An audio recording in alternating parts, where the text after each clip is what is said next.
जब भी आप किसी परेशानी के अंदर घिरे हुए हों, कोई मुसीबत आपके सामने हो, आप किसी वजह से परेशान हों, तो आप इस दुआ को पढ़ा करें जो दुआ हमें जनाब नबी करीम अलैहिस्सलातु वस्सलाम ने सिखाई है और बताई है।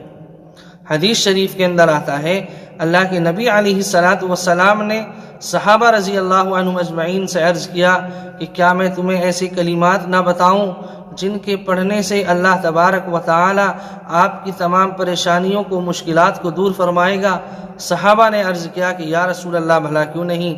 तो आप अलैहिस्सलातु वस्सलाम ने ये छोटी सी दुआ बताई, अल्लाहु अल्लाहु रब्बी ला उशरिकु बिही शैआ, कि अल्लाह ताला मेरा रब है और मैं अल्लाह ताला के साथ किसी चीज़ को शरीक नहीं करता हूँ।